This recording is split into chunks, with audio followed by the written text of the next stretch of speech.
Lord, ದೇವರ ಅತಿ ಪರಿಶುದ್ಧ ನಾಮಕ್ಕೆ ಸ್ತೋತ್ರವಾಗಲಿ. ಮತ್ತೊಂದು ದಿನವನ್ನು ಕಾಣುವಂತೆ ದೇವರು ನಮಗೆ ಸಹಾಯ ಮಾಡಿದ್ದಕ್ಕಾಗಿ ಸ್ತೋತ್ರ.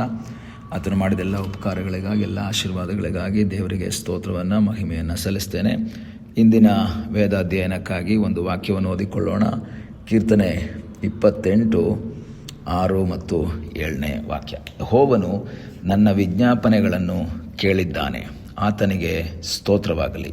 ಯೆಹೋವನು ನನಗೆ ಬಲವೂ ಗುರಾಣಿಯೂ ಆಗಿದ್ದಾನೆ, ನಾನು ಆತನಲ್ಲಿ ಭರವಸೆವಿಟ್ಟೆನು, ನನಗೆ ಸಹಾಯ ಉಂಟಾಯಿತು. ಆದ ಕಾರಣ ನನ್ನ ಹೃದಯವು ಹರ್ಷಿಸುವುದು, ಕೀರ್ತನಾರೂಪವಾಗಿ ಆತನನ್ನು ಸ್ತುತಿಸುವೆನು. ಕೀರ್ತನೆಗಾರನಾದಂತಹ ದಾವೀದನು ಕಷ್ಟದಲ್ಲಿ ಅವನು ಕಂಡುಕೊಂಡಂಥ ಒಂದೇ ಒಂದು ಮಾರ್ಗ ಅಂದರೆ ಪ್ರಾರ್ಥಿಸುವಂಥದ್ದು. ಅದರ ಹೆಡ್ಡಿಂಗಲ್ಲಿ ಓದ್ತೀವಿ, ಕಷ್ಟದಲ್ಲಿದ್ದ ಭಕ್ತನು ಪ್ರಾರ್ಥಿಸಿ ರಕ್ಷಣೆ ಹೊಂದಿ ಸ್ತುತಿಸುವಂಥದ್ದು. ದಾವೀದನ ಜೀವಿತದಲ್ಲಿ ತುಂಬ ಕಷ್ಟಗಳನ್ನು ಅನುಭವಿಸಿದಂಥ ಒಬ್ಬ ಭಕ್ತ. ಅನೇಕ ಭಕ್ತರುಗಳು ಕಷ್ಟಗಳನ್ನು ಅನುಭವಿಸಿದ್ದಾರೆ. ಆದರೆ ದಾವೀದನ ಜೀವಿತದಲ್ಲಿ ದೇವರ ಅಭಿಷೇಕ ಬಿದ್ದದ್ದರ ನಿಮಿತ್ತ ಅಥವಾ ದೇವರ ಆರಿಸುವಿಕೆಯ ನಿಮಿತ್ತ ತುಂಬ ಕಷ್ಟಗಳನ್ನು ಅನುಭವಿಸ್ತಾನೆ, ತುಂಬ ವೇದನೆಗಳನ್ನು ಅನುಭವಿಸ್ತಾನೆ. ಆದರೆ ಅಂಥ ಸಮಯದಲ್ಲಿ ಗುಣಗುಟ್ಟದೆ ಪ್ರಾರ್ಥನೆ ಮಾಡಿ ಅದರಲ್ಲಿ ಜಯವನ್ನು ಹೊಂದಿದಂಥ ಒಬ್ಬ ಭಕ್ತನಾಗಿದ್ದನು. ಈ ಬೆಳಗ್ಗೆ ಈ ವಾಕ್ಯದ ಆಧಾರದಲ್ಲಿ ನಾನು ಹೇಳ್ತೇನೆ, ಕಷ್ಟದಲ್ಲಿದ್ದಂತಹ ಸಮಯದಲ್ಲಿ, ವೇದನೆಯಲ್ಲಿದ್ದಂತಹ ಸಮಯದಲ್ಲಿ, ದುಃಖದಲ್ಲಿದ್ದಂತಹ ಸಮಯದಲ್ಲಿ, ನಿರಾಶೆಯಲ್ಲಿದ್ದಂತಹ ಸಮಯದಲ್ಲಿ ಅನೇಕರು ಗುಣಗುಟ್ಟುವ ಮಾತುಗಳನ್ನು, ವೇದನೆಯ ಮಾತುಗಳನ್ನು ಹೇಳುವಾಗ ಪ್ರಾರ್ಥಿಸಿ ಜಯ ಹೊಂದುವಂತಹ ದೇವರ ಮಕ್ಕಳಿಗಾಗಿ ಸ್ತೋತ್ರ. ಅದರ ನಡುವಿನಲ್ಲೂ ಕಣ್ಣೀರಿನಿಂದ ಪ್ರಾರ್ಥಿಸಿ ದೊಡ್ಡ ಜಯವನ್ನು, ಆಶೀರ್ವಾದವನ್ನು ಕಂಡುಕೊಳ್ಳುವಂಥ ದೇವರ ಮಕ್ಕಳಿಗಾಗಿ ಸ್ತೋತ್ರ. ಪ್ರಿಯ ದೇವರ ಮಕ್ಕಳೇ, ನಿಮ್ಮ ಜೀವಿತದಲ್ಲಿ ಅದ್ಭುತವನ್ನು ಮಾಡುವ ಸರ್ವಶಕ್ತನಾದ ಒಬ್ಬ ದೇವರಿದ್ದಾನೆ. ಬಿಡುಗಡೆ ಕೊಡುವಂತಹ ಒಬ್ಬ ದೇವರಿದ್ದಾನೆ. ಆ ದಾವೀದನು ಹೇಳ್ತಾನೆ, ಅವನ ಜೀವಿತದಲ್ಲಿ ಅವನು 1ನೇ ವಾಕ್ಯದಲ್ಲಿ ಹೇಳ್ತಾನೆ, ಯೆಹೋವನೇ ನನ್ನ ಶರಣನೇ, ನಿನಗೆ ಮೊರೆ ಇಡುತ್ತೇನೆ, ಕೇಳದೇ ಇರಬೇಡ. ನೀನು ಕಿವಿಗೊಡದೆ ಹೋದರೆ ನಾನು ಸತ್ತವರಿಗೆ ಸಮಾನನಾಗ್ತೇನೆ. ಆಗ ತುಂಬ ಕಷ್ಟಗಳ ಮಧ್ಯದಲ್ಲಿದ್ದಾನೆ. ಆದರೆ ಈಗ 6ನೇ ವಾಕ್ಯದಲ್ಲಿ ಹೇಳ್ತಾನೆ, ಯೆಹೋವನು ನನ್ನ ವಿಜ್ಞಾಪನೆಗಳನ್ನು ಕೇಳಿದ್ದಾನೆ, ಆತನಿಗೆ ಸ್ತೋತ್ರವಾಗಲಿ. ಪ್ರಿಯ ದೇವರ ಮಕ್ಕಳೇ, ಕಷ್ಟದಲ್ಲಿ, ವೇದನೆಯಲ್ಲಿ, ನಿರಾಶೆಯಲ್ಲಿ ಪ್ರಾರ್ಥನೆ ಮಾಡುವ ನಿನ್ನ ಪ್ರಾರ್ಥನೆಯನ್ನು ಕೇಳುವಂತಹ ಒಬ್ಬ ದೇವರಿದ್ದಾನೆ. ಅದ್ಭುತ ಮಾಡುವ ಒಬ್ಬ ದೇವರಿದ್ದಾನೆ. ಪ್ರಾರ್ಥನೆಗೆ ಉತ್ತರ ಕೊಡುವ ಒಬ್ಬ ದೇವರಿದ್ದಾನೆ. ಸಹಾಯ ಮಾಡುವ ಒಬ್ಬ ದೇವರಿದ್ದಾನೆ. ಆತನು ಪ್ರಾರ್ಥನೆಯನ್ನು ಕೇಳುತ್ತಾನೆ ಅಂತ ಅಲ್ಲ ದಾವೀದ ಹೇಳ್ತಾ ಇರೋದು, ಇಲ್ಲಿ ಪಾಸ್ಟ್ ಟೆನ್ಸ್ ಹೇಳ್ತಾ ಇದ್ದಾನೆ. ಭೂತಕಾಲ ಅಂದರೆ already has heard my prayers, ನನ್ನ ಪ್ರಾರ್ಥನೆಯನ್ನು ಕೇಳಿದ್ದಾನೆ. ಪ್ರಿಯ ದೇವರ ಮಕ್ಕಳೇ, ನಿಮ್ಮ ಜೀವಿತದಲ್ಲಿ ನಾವು ಮಾಡುವಂಥ ಪ್ರಾರ್ಥನೆಗಳನ್ನು ಕೇಳಿ ಸದುತ್ತರವನ್ನು ಕೊಡುವುದಕ್ಕೆ ಶಕ್ತನಾದ ಒಬ್ಬ ದೇವರಿದ್ದಾನೆ.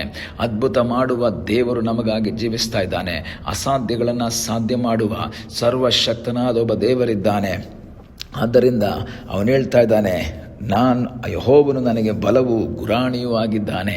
ಅದರ ಅರ್ಥ ವಿರೋಧಿಗಳು ಹೆಚ್ಚಾಗಿರ್ಬೋದು, ದುಷ್ಟರು ಹೆಚ್ಚಾಗಿರ್ಬೋದು, ಆದರೆ ನನಗೆ ಬಲವಾಗಿ ನಿಂತಿರುವ, ನನಗೆ ಗುರಾಣಿಯಾಗಿ ನಿಂತಿರುವ, ನನಗೆ ಸಹಾಯವಾಗಿ ನಿಂತಿರುವ ಒಬ್ಬ ಸರ್ವಶಕ್ತನಾದ ದೇವರಿದ್ದಾನೆ. ಈಗಲೂ ಸಮಯದಲ್ಲಿ ನಿನ್ನ ಕಷ್ಟದ ಮಧ್ಯದಲ್ಲಿ, ನಿನ್ನ ವೇದನೆಯ ಮಧ್ಯದಲ್ಲಿ ದುಷ್ಟನು ಎಸೆಯುವಂತಹ ಆ ಬಾಣಗಳನ್ನು ತಡೆದು ನಿಲ್ಲಿಸುವಂತಹ ಗುರಾಣಿಯಾಗಿ ದೇವರು ನಿಂತಿದ್ದಾನೆ. ನಿನಗೆ ಬಲವಾಗಿ ನಿಂತಿರುವ ಸರ್ವಶಕ್ತನಾದ ಒಬ್ಬ ದೇವರಿದ್ದಾನೆ.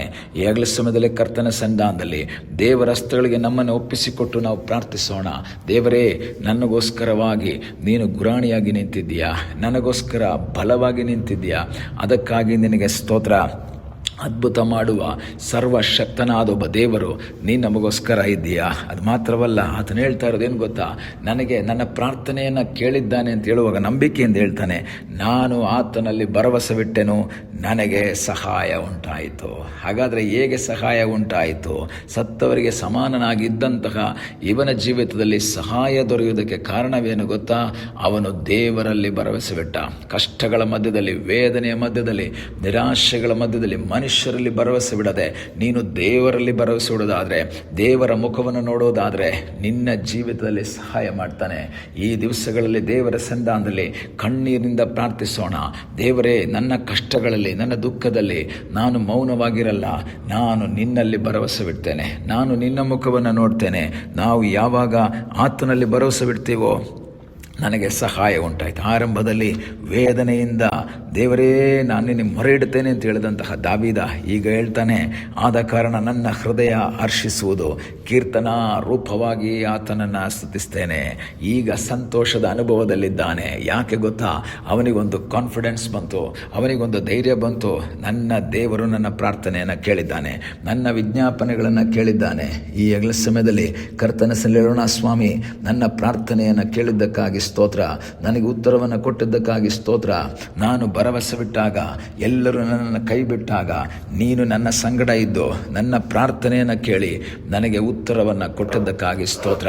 ಆತನು ಮಾಡಿದ ಎಲ್ಲ ಉಪಕಾರಗಳಿಗಾಗಿ ದೇವರಿಗೆ ಸ್ತೋತ್ರವನ್ನು, ಮಹಿಮೆಯನ್ನು ಸಲ್ಲಿಸೋಣ. ಕರ್ತನ ಮುಖವನ್ನು ನೋಡುತ್ತಾ, ಕರ್ತನಲ್ಲಿ ಆಶ್ರಯಿಸುತ್ತಾ ಮುಂದೆ ಸಾಗುವುದಾದರೆ ನಮಗಾಗಿ ಅದ್ಭುತವನ್ನು ಮಾಡುವ ಸರ್ವಶಕ್ತನಿದ್ದಾನೆ. ಇಕ್ಕಟ್ಟುಗಳ ಮಧ್ಯದಲ್ಲಿ ದೇವರ ಸನ್ನಿಧಾನದಲ್ಲಿ ಪ್ರಾರ್ಥಿಸಿ ದೊಡ್ಡ ಜಯವನ್ನು ಹೊಂದಿಕೊಳ್ಳುವ ಹಾಗೆ ದೇವರು ತಾನೇ ನಮ್ಮೆಲ್ಲರಿಗೂ ಸಹಾಯ ಮಾಡಲಿ. ಕಣ್ಣುಗಳನ್ನ ಮುಚ್ಚೋಣ.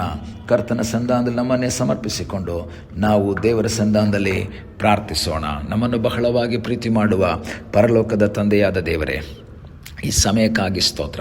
ಈ ಸಮಯದಲ್ಲಿ ಮತ್ತೊಂದು ಆವರ್ತಿ ನಿನ್ನ ಸನ್ನಿಧಾನದಲ್ಲಿ ನಮ್ಮನ್ನೇ ನಾವು ಸಮರ್ಪಿಸ್ತೇವೆ. ನಿನ್ನ ಕೃಪೆಯಲ್ಲಿ ಮರೆ ಮಾಡಪ್ಪ.